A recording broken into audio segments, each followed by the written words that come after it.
नमस्ते दोस्तों। मुंशी प्रेमचंद लिखित पंच परमेश्वर इस कहानी के कथानक और उद्देश्य को आज हम इस वीडियो के माध्यम से देखने वाले हैं। सबसे पहले मैं रामकृष्ण बदने इस YouTube चैनल पर आप सभी का स्वागत करता हूं। कहानी का कथानक और उद्देश्य देखने से पहले हम कहानीकार मुंशी प्रेमचंद जी का संक्षेप में परिचय देखना महत्वपूर्ण समझते हैं और इसी कारण उनका परिचय हम इस प्रकार से यहाँ देख सकते हैं।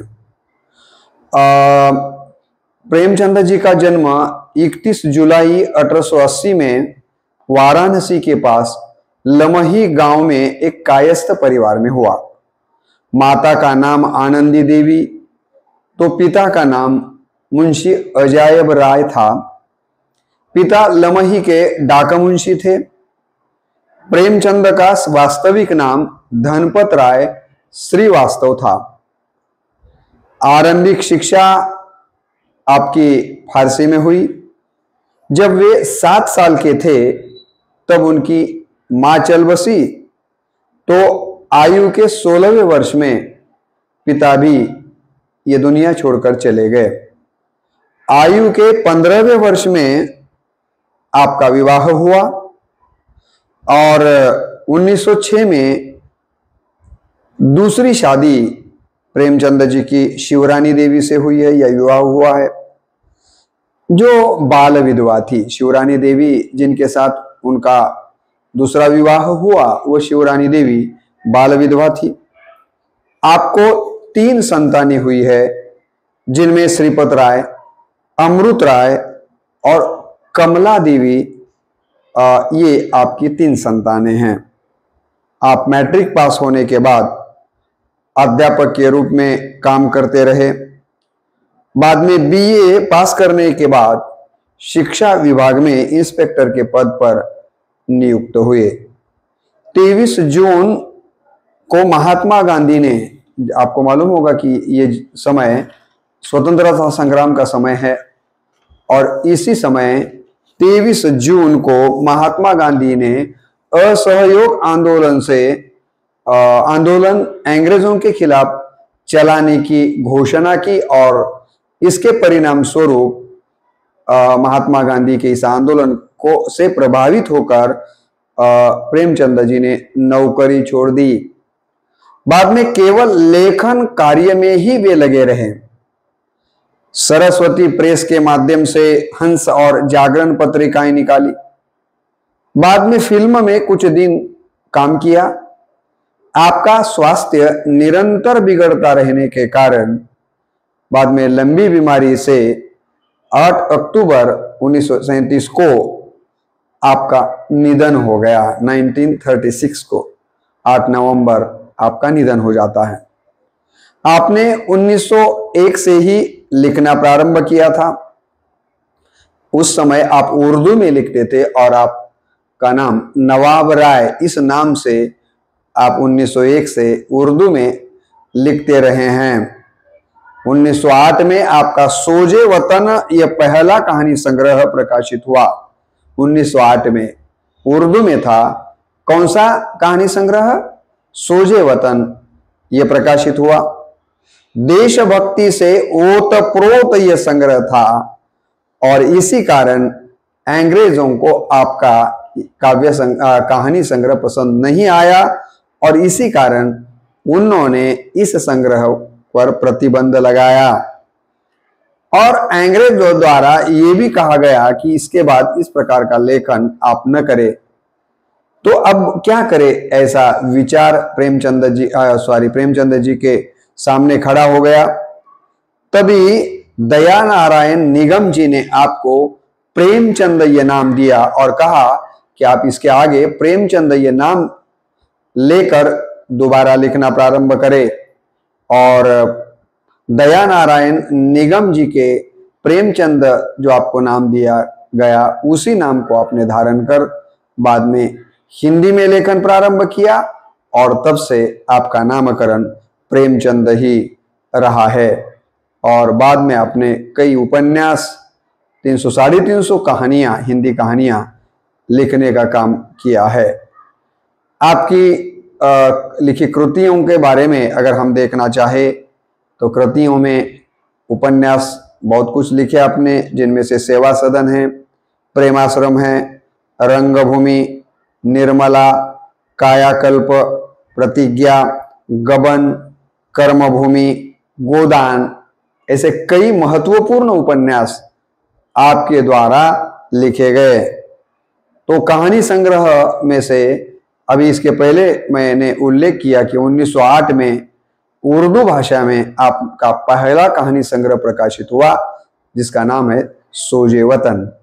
और उसके बाद आपने हिंदी में 350 से अधिक कहानियां लिखी और उस कहानी संग्रह, उन सारी कहानियों को मानसरोवर इस नाम के से 8 खंडों में विभाजित किया गया है। आज आपकी पूरी कहानियां हिंदी की मानसरोवर के 8 खंडों में हमें पढ़ने को मिलती है। इसके साथ ही साथ अपने नाट्य विधा में भी संग्राम, करबला, प्रेम की वेदी, इस प्रकार के कुछ नाटक भी लिखे हैं।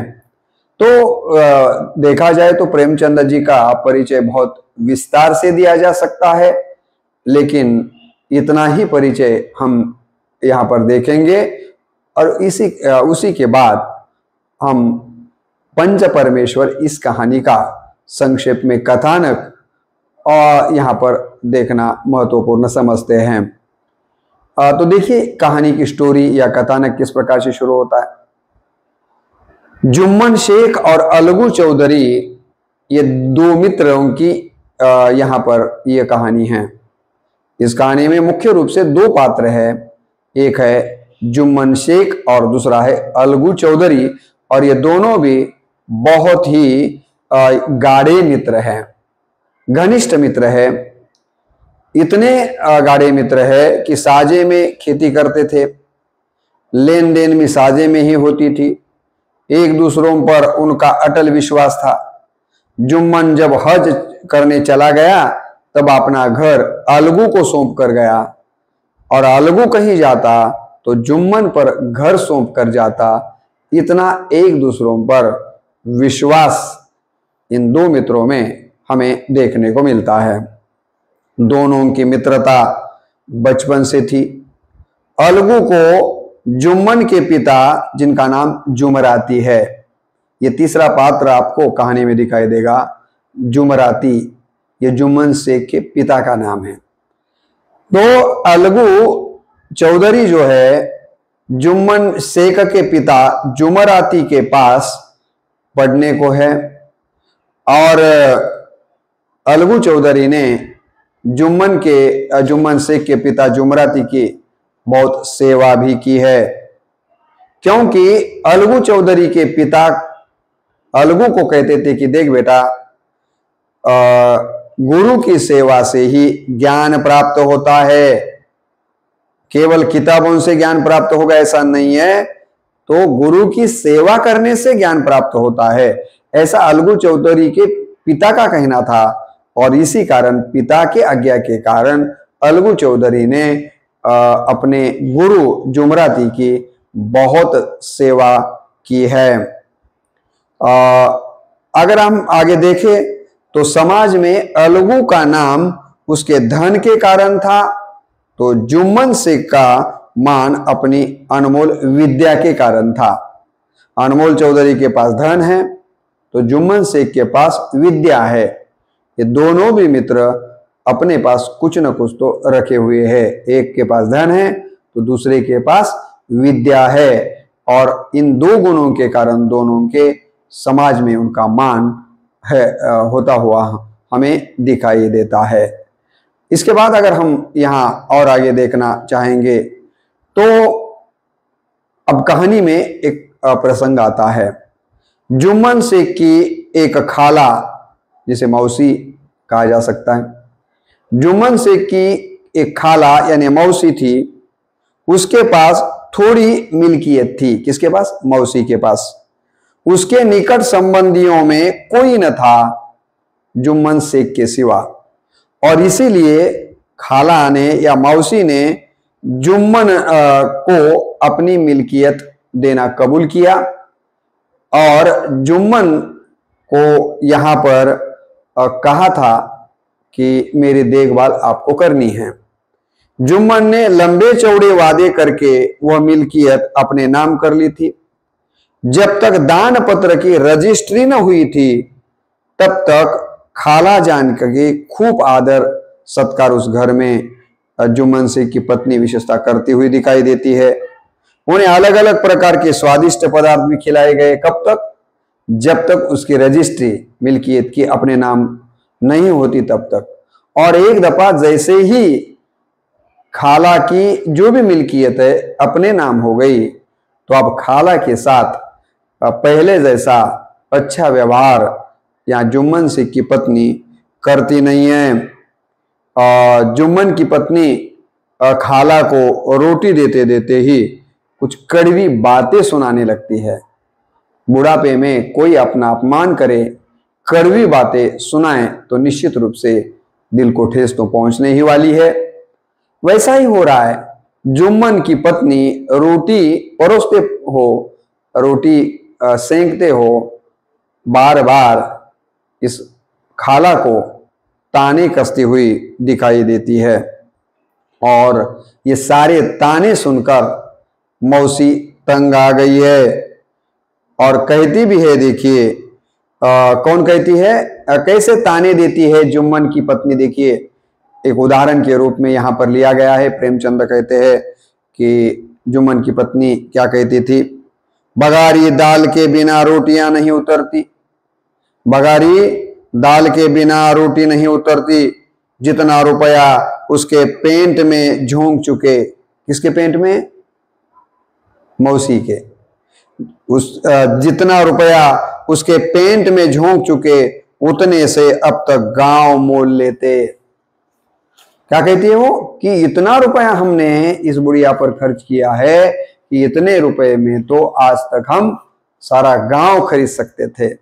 इसी प्रकार के ताने यहाँ पर जुम्मन की पत्नी खाला को देते रहती है। कुछ दिन तक खाला ये सारे ताने सह रही है और अब एक मर्यादा होती है किसी भी बात की। अब ये ताने सहने का की जो सहनशीलता कहते हैं हम,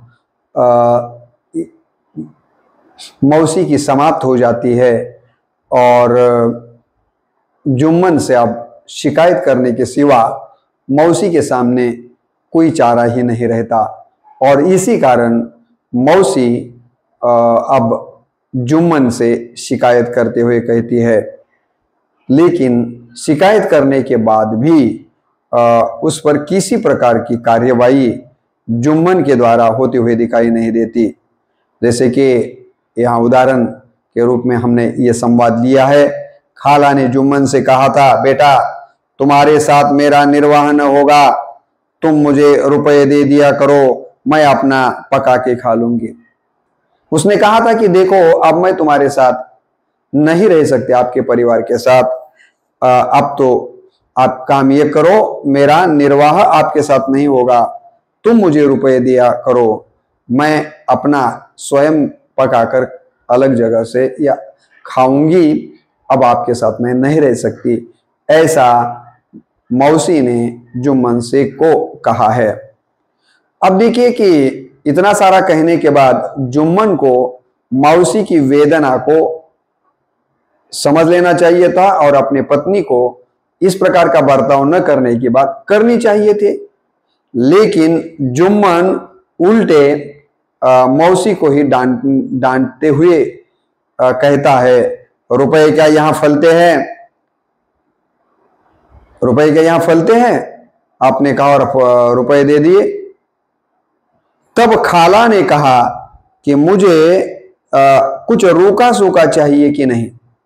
खाला कहती है कि अरे ऐसा कैसा, फिर मुझे कुछ ना कुछ तो खाने के लिए रूखा सूखा चाहिए कि नहीं, और पैसे अगर आप नहीं देंगे और इस घर में इस प्रकार की बेइज्जती होगी तो यहाँ रहूं कैसे मैं। इस प्रकार का यहाँ मौसी का कहना है, मुझे कुछ रूखा सूखा चाहिए कि नहीं।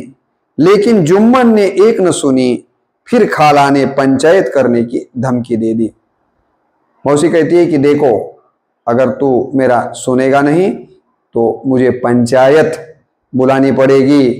इतना कहने के बाद भी जुम्मन को इसमें कोई गंभीरता नजर नहीं आई। उसे मालूम था कि कोई भी पंचायत में उसके विरुद्ध में निर्णय नहीं देगा, क्योंकि वो यह विश्वास किसके मन में था? जुम्मन के मन में था। इसीलिए मौसी ने पंचायत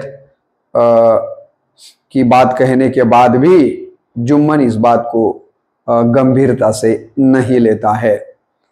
और आगे क्या होता है देखिए। इसके बाद कई दिन तक वो पंचायत का इंतजार करती रही। खाला ने अलगू को पंच के रूप में आने की बात का और बाद में पंचायत करना तय हुआ। अब पंच को किसको नियुक्त किया जाए? तो खाला यहाँ पर अलगू चौधरी, जो जुम्मन शेख का बचपन से मित्र है, उसको पंच के रूप में नियुक्त करने की बात करती है। तब अलगू ने कहा, लेकिन अलगू को यह बात पसंद नहीं है, क्योंकि उसे लगता है कि अरे मेरे मित्र के खिलाफ मैं पंच बनकर कैसे न्याय कर सकता हूं। इसलिए वो कहता है, मुझे बुलाकर क्या करोगी? जब खाला ने कहा था अलगू को कि तुझे पंच के रूप में यहाँ आना है, तब अलगू ने मौसी को कहा था, मुझे बुलाकर क्या करोगी? कई गांव के आदमी तो आवेंगे ही। और आगे कहता है, आऊंगा लेकिन पंचायत में मुंह न खोलूंगा। वो कहता है कि आऊंगा ठीक है पंच के रूप में, लेकिन पंचायत में मैं मुंह खोलने वाला नहीं हूं, मैं किसी प्रकार का मुंह नहीं खोलूंगा। खाला कहती है, क्यों बेटा? खाला कहती है कि ऐसा कैसा, क्यों बेटा? तब अलगू ने इसका उत्तर दिया था कि अब इसका क्या जवाब दूं? अपनी खुशी, जुम्मन मेरा पुराना मित्र है, उससे बिगाड़ नहीं कर सकता। अब देखिए, खाला ने पूछा कि क्यों आकर पंचायत में तू नहीं बोलेगा? और तब सही सही अलगू ने बता दिया था कि जुम्मन मेरा बचपन से मित्र है और उस मित्रता में मैं बिगाड़ करना नहीं चाहता। तब खाला जो कहती है वो महत्वपूर्ण है। प्रेमचंद जी बहुत सुंदर तरीके से लिखते हैं। खाला कहती है, बेटा क्या बिगाड़ के डर से ईमान की न कहोगे? खाला का ये वाक्य बहुत ही महत्वपूर्ण है। क्या कहती है देखिए कि क्या बेटा, क्या बिगाड़ के डर से ईमान की न कहोगे? अरे मित्रता में बिगाड़ आएगी, इस बात को सोचकर क्या ईमान की बात भी नहीं करेगा? सच्चाई का पक्ष नहीं लेगा? ऐसा उसे यहां पर कहना है। अलगू इसका कोई उत्तर नहीं देता, लेकिन उसके दिमाग में यह शब्द बार बार मौसी के गूंजते रहते हैं कि क्या बिगाड़ के डर से ईमान की बात न कहोगे? क्या बिगाड़ के डर से ईमान की बात न कहोगे? और यह इसी प्रकार का विचार अलगू के मन में मौसी के इस शब्द गूंजते रहते हैं। और फिर संध्या का समय है। एक पेड़ के नीचे पंचायत बैठ जाती है। पंच बैठने पर खाला कहती है, पंचों। अब देखिए यहाँ पर खाला का संवाद है। सारे पंच बैठे हैं पेड़ के नीचे, शाम का समय है और खाला बोलना प्रारंभ करती है। खाला कहती है, मौसी कहती है कि पंचों, आज 3 साल हुए मैंने अपनी सारी जायदाद अपने भांजे जुम्मन के नाम लिख दी थी। इसे आप लोग जानते ही होंगे। जुम्मन ने मुझे तहाइयात, रोटी, कपड़ा देना कबूल किया था। साल भर तो मैंने इसके साथ रो धो कर काटा, पर अब तो इस रात दिन का रोना नहीं सहा जाता। मुझे न पेट की रोटी मिलती है न तन का कपड़ा। बेकस बेवा हूं, कचहरी दरबार नहीं कर सकती। तुम्हारे सिवा और किससे अपना दुख सुनाऊं? तुम लोग जो राह निकाल दो उसी राह पर चलो, मगर मुझमें कोई ऐब देखो तो मुंह पर थप्पड़ मारो। जुम्मन में बुराई देखो तो उसे समझाओ क्यों एक बेकस की आह लेता है। मैं पंचों का हुक्म सिर माथे पर चढ़ाऊंगी। सारे पंचों को बैठने के बाद यहाँ मौसी जो बात कहती है वो बहुत महत्वपूर्ण है। वो सारी बातें कहती है कि मेरा और जुम्मन का जो यहाँ पर चर्चा हुई थी वो कैसे हुई थी और आज क्या हो रहा है, बराबर है कि नहीं। और मैं अकेली हूं, मैं कोर्ट कचहरी में जाकर तो न्याय नहीं मांग सकती, न्याय तो आप ही देंगे। मेरी गलती हो तो मुझे गलत ठहराओ, ऐसा उसका कहना है। और अलगू यहाँ पर जुम्मन की अगर गलती हो तो जुम्मन को जो सजा देनी है दे दो। इसी प्रकार से वो पंचों को सारी बातें बताती है, अपना पक्ष रखती है। और इसके बाद जुम्मन को भी पंचों के सामने अपना मत रखने के लिए, अपना पक्ष रखने के लिए कहा जाता है। जुम्मन भी अपना पक्ष वहां पर या अपनी बाजू वहां पर रखता है।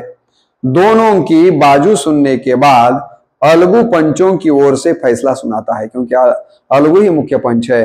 दोनों की, मौसी की और जुम्मन शेख की बातें, अपनी अपनी बातें सुनने के बाद अलगू निर्णायक फैसला या पंच का फैसला वहां पर सुनाता है। क्या कहता है देखिए, जुम्मन शेख, पंचों ने इस मामले पर विचार किया। जुम्मन शेख, पंचों ने इस मामले पर विचार किया। उन्हें यह नीति संगत मालूम होता है कि खाला जान को माहवार खर्च दिया जाए। माहवार खर्च दिया जाए किसे? खाला जान को माहवार खर्च दिया जाए। हमारा विचार है कि खाला की जायदाद से इतना मुनाफा अवश्य होता है कि माहवार खर्च दिया जा सके। बस यही हमारा फैसला है।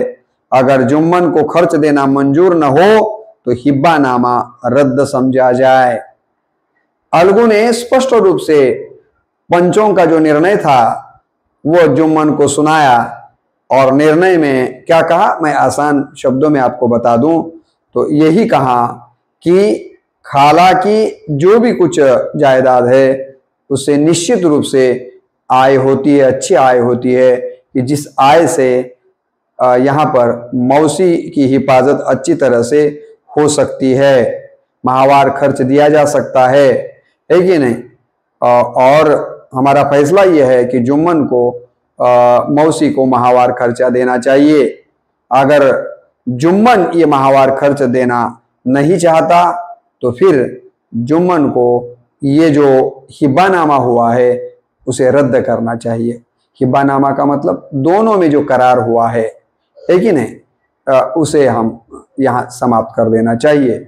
इसी प्रकार से अलगू चौधरी पंचों का निर्णय सुनाता है। ये निर्णय सुनने के बाद क्या होता है देखिए, यह फैसला सुनकर जुम्मन सन्नाटे में आ जाता है। उसे उसके मित्र का फैसला पसंद नहीं आता। उसे लगता है कि ऐसे ही अवसरों पर सच्ची दोस्ती का पता चलता है। अब वह अलगू से नाराज हो जाता है, दोस्ती में दरार आ जाती है। लेकिन अलगू के इस फैसले से उसकी नीति परायणता की प्रशंसा की गई। दोस्ती दोस्ती की जगह और धर्म का पालन करना मुख्य है। तो देखिए, इस घटना से जुम्मन शेख अलगू चौधरी से नाराज हो जाता है, दोस्त से, और उसे ऐसा लगता है कि ऐसा निर्णय मित्र होने के नाते अलगू को नहीं देना चाहिए था, और ऐसा निर्णय दिया है इसका मतलब अलगू मेरा मित्र नहीं है, और बस दोनों में दरार आ जाती है। लेकिन अलगू के इस निर्णय से बाकी के लोगों को बहुत खुशी होती है कि सही में यह अलगू ने दोस्ती को महत्व नहीं दिया, मित्रता को महत्व नहीं दिया। तो पंच का जो कर्तव्य होता है, धर्म पालन, पंच का एक धर्म होता है, उसका पालन, नीति का पालन अलगू ने किया। सही में अलगू प्रशंसा का पात्र है। इस प्रकार की बाकी के लोग अलगू की प्रशंसा करते हैं उसके निर्णय की, लेकिन जुम्मन शेख को उसके खिलाफ ये निर्णय जाने के कारण अलगू पर गुस्सा आता है, और उस दिन से अलगू और जुम्मन शेख की मित्रता में दरार आ जाती है। और अब जुम्मन के चित्त में मित्र की कुटिलता आटों पर खटका करती थी। उसे हर समय लगता है कि एक न एक दिन इसका बदला लिया जाएगा। किसका? अलगू चौधरी का। मित्र होकर मेरे साथ इस प्रकार का निर्णय लिया है ना, तो एक न एक दिन मैं इसका बदला लूंगा। इस प्रकार का बार बार विचार जुम्मन शेख कर रहा है, मौका ढूंढ रहा था। इतने में एक मौका जुम्मन शेख के हाथ आ जाता है। कौन सा मौका है?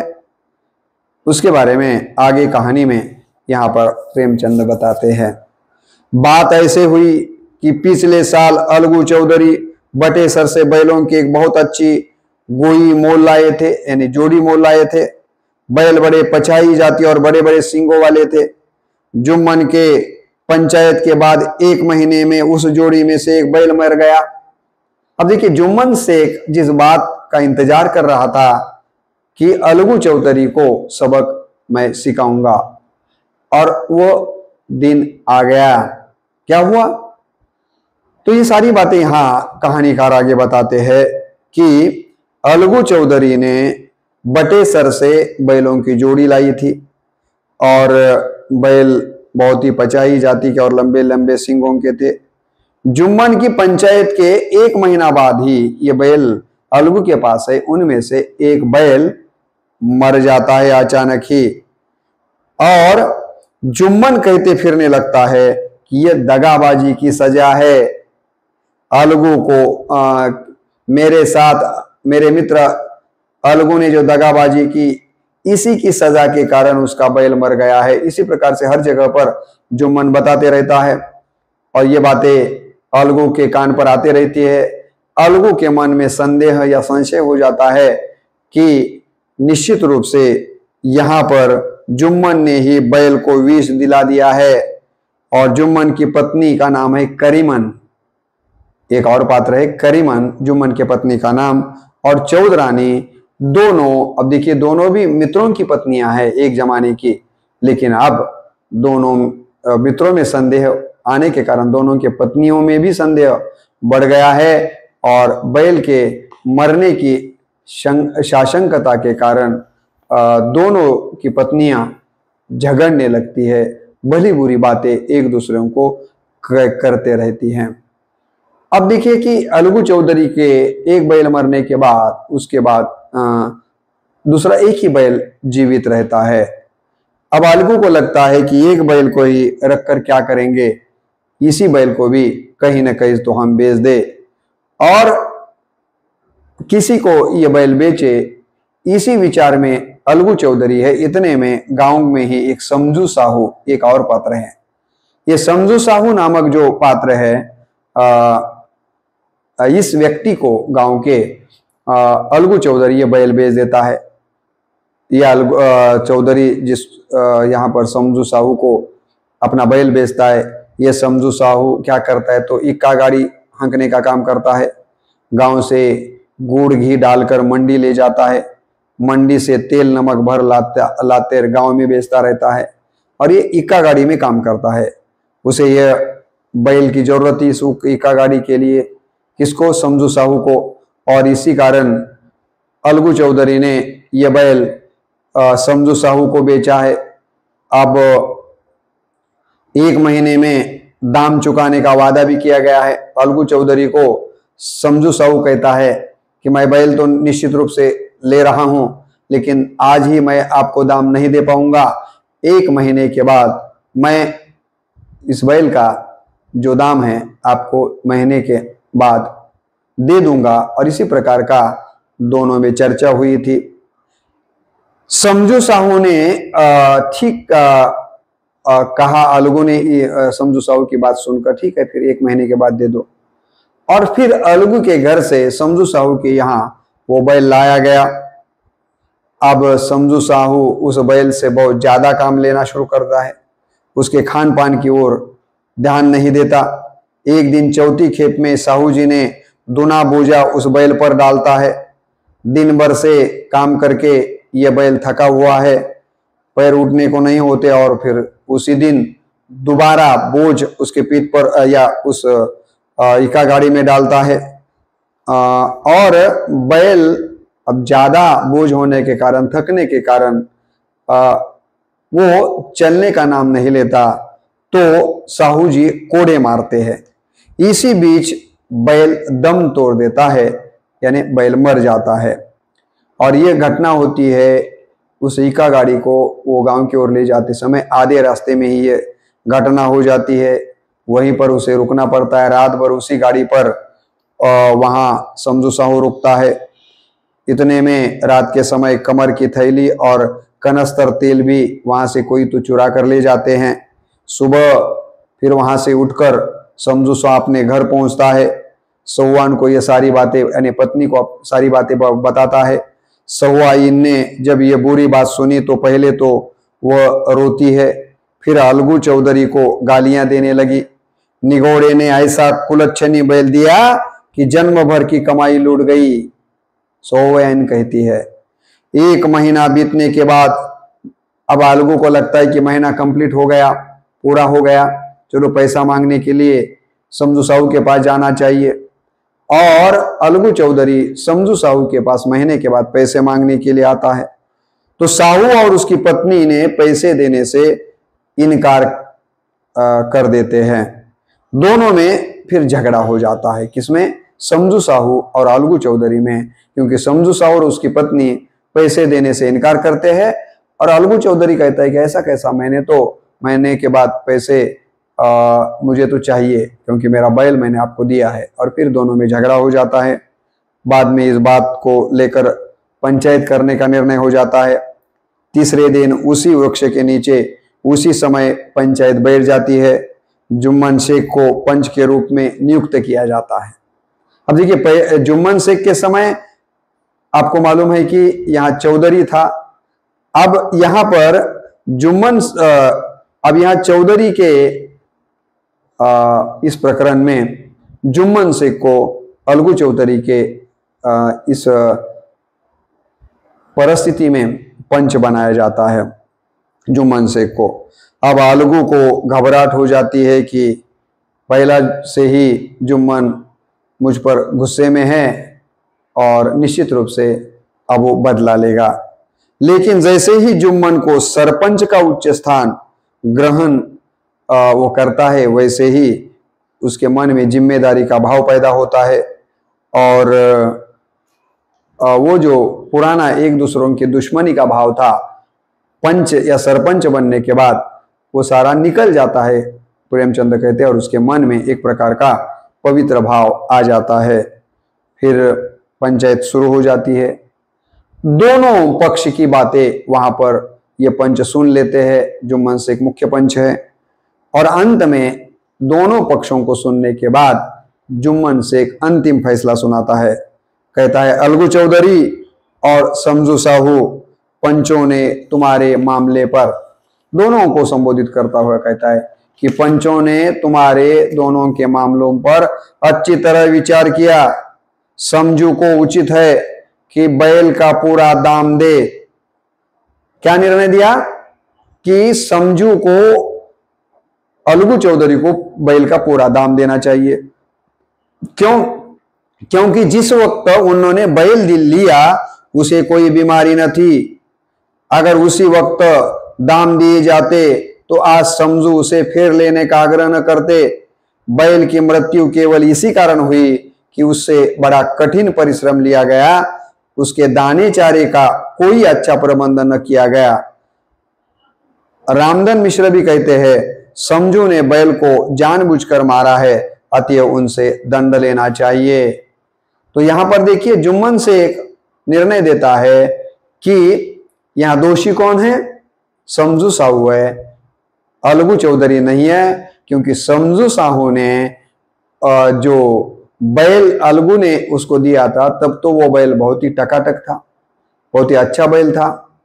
लेकिन समझू शाह ने उस बैल की निगरानी, देखभाल अच्छी तरह से नहीं की, समय पर खाना नहीं खिलाया, काम दुगुना लिया, इसी कारण बैल मर गया। इसमें गलती तो समझू साहू की है, यहाँ पर अलगू चौधरी की नहीं है। और इसी कारण समझू साहू को बैल के पैसे अलगू चौधरी को देने चाहिए, ऐसा निर्णय जुम्मन शेख देता है। और रामधन मिश्र भी बस यही बात कहता है और पंचायत समाप्त हो जाती है। यह जैसे ही फैसला जुम्मन शेख का अलगू चौधरी सुनता है और सुनते फूले न समाए। अब देखिए, प्रेमचंद जी लिखते, उठ खड़े हुए और जोर से बोले, पंच परमेश्वर की जय। इसके साथ ही चारों ओर से प्रतिध्वनि हुई, पंच परमेश्वर की जय। प्रत्येक व्यक्ति जुम्मन की नीति को सराहता था।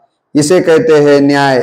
ये मनुष्य का काम नहीं, पंच में परमेश्वर वास करते हैं, ये उन्हीं की महिमा है, पंच के सामने खोटे को कौन खरा कह सकता है। और इसी प्रकार से अलगू चौधरी को भी जुम्मन का यह फैसला बहुत पसंद आता है और सारे वहां बैठे हुए लोग एक ही नारा लगाते हैं कि पंच परमेश्वर की जय, पंच परमेश्वर की जय, क्योंकि वो सारे कहते हैं कि यहाँ पर मनुष्य, ये इस कहानी का मुख्य उद्देश्य और सार यही है, ये पंक्तियां है कि कौन सी पंक्तियां है कि इसे कहते हैं न्याय, ये मनुष्य का काम नहीं, पंच में परमेश्वर वास करते हैं।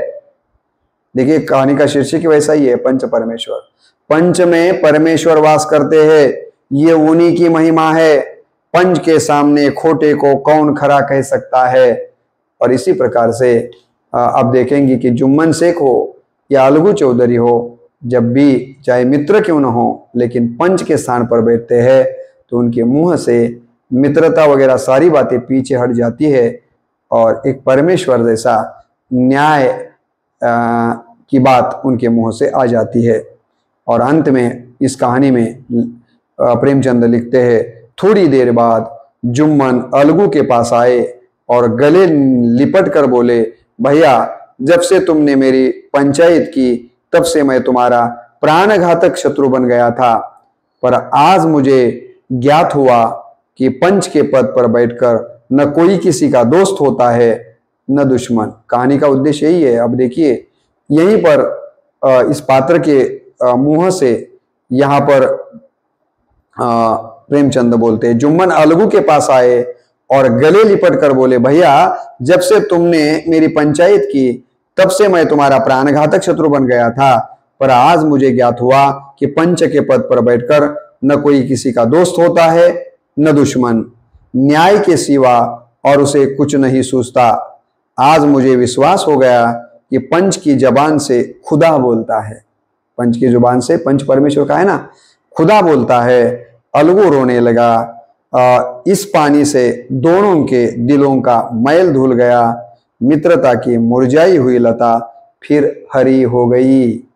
और इसी प्रकार से जुम्मन शेख और अलगू चौधरी दोनों मित्रों को समय समय पर पंच का यहाँ पर जो काम करना पड़ा और उन्होंने पंच के कुर्सी पर बैठकर जो न्याय दिया, उस न्याय के सामने उन्होंने मित्रता को महत्व नहीं दी या अन्य किसी स्वार्थ को महत्व नहीं दिया, तो न्याय का ही पक्ष उन्होंने लिया है। वैसे पंचों को हर बार उस कुर्सी पर बैठने के बाद परमेश्वर के जैसा न्याय करना चाहिए, बाकी की बातों की ओर ध्यान नहीं देना चाहिए। ये संदेश इस कहानी के माध्यम से प्रेमचंद हमारे सामने रखते हैं। आपको ये कहानी कैसे लगी कमेंट बॉक्स में आप बता सकते हैं। वीडियो को मुझे लगता है कि और लंबा खींचना ठीक नहीं है। कहानी का संक्षेप में परिचय, कौन से मुख्य पात्र है, पात्रों का उल्लेख, उनका कुछ डायलॉग्स यानी संवाद, भाषा शैली, उद्देश्य, जो कहानी के तत्व है, इन दृष्टिकोण से भी अगर देखें तो कहानी बहुत ही मुझे ऐसा लगता है कि सारे तत्वों को लेकर चलने वाली और एक बहुत अच्छा संदेश आज के ज़माने में, जहाँ लोग पदों पर बैठकर स्वार्थ की नज़र से देखते हैं, ऐसे ज़माने में पुराने ज़माने की ये पंचायत कितनी निपक्षता से निर्णय देती थी, इस बात की याद दिलाकर हमें पंच के रूप में जब कुर्सी पर बैठते हैं या हमें जब कभी न्याय करने का मौका मिलता है तो हमें केवल न्याय ही करना चाहिए। न्याय करते समय किसी प्रकार का स्वार्थ हमारे सामने नहीं आने देना चाहिए। इस प्रकार का उद्देश्य ये कहानी हमारे सामने रखती है। यही दृष्टि आप और हम हमारे जीवन में जब भी किसी न किसी कारणवश न्याय देने का मौका हमें मिले तो न्याय को न्याय के दृष्टि से ही हम देखें, किसी के साथ स्वार्थ के कारण अन्याय न हो, इसकी ओर ध्यान दें। बस इतनी सी बात हम ध्यान रखें। बस इतना इस कहानी के माध्यम से कहते हुए मैं आज यहीं पर रुकता हूँ। मेरे रामकृष्ण बदनी इस चैनल पर ऐसे बहुत सारी कहानियाँ और कविताओं के वीडियो उपलब्ध है। आप उसे सब्सक्राइब कर सुन सकते हैं। बस इतनी बात कहकर मैं यहीं पर रुकता हूँ। नमस्ते।